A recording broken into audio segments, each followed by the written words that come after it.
النهاردة ولأول مرة في حياتي هجرب آيس كريم مصري باللوتس المصري. تعالوا نشوف طعمه جميل وخطير ولا لأ. آيس كريم من عم جمعة باللوتس المصري ب7 جنيه بس. تعالوا نشوف طعمه حكاية ولا لأ.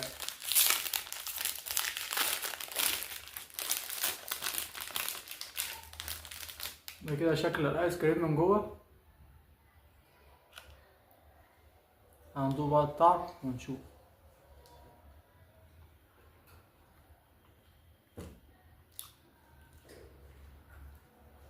بجد طعمه رائع وخطير وبجد جميل، وما ننساش نعمل اللايكات الكتير. ايه الجمال ده؟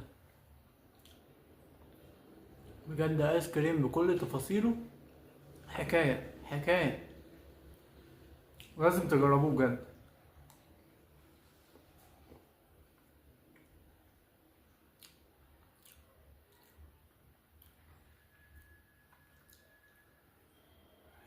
بجد مش محتاج تقييم، ايس كريم حكاية بجد. بجد حرام عليا ان اقيمه. بجد ايس كريم بكل تفاصيله حكاية، سعر وطعم خيال بجد.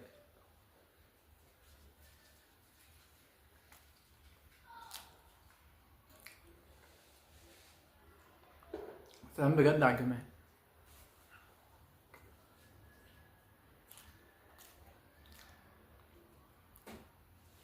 لازم تجربوه بجد، ايس كريم بجد حكاية وجميل وبجد خطير.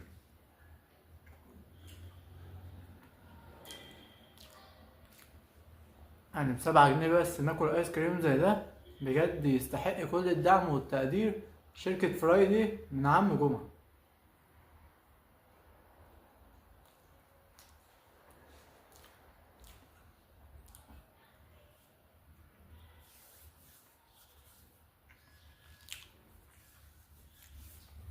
بجد ايس كريم فرايدي باللوتس المصري الخطير بجد يستحق كل الدعم والتقدير لشركة مصرية 100%، عاملة بجد منتج حكاية وسعره 100. مننساش نعمل لايك الجميل والاشتراك الخطير لو انتوا اول مرة تشرفوني وتتابعوني.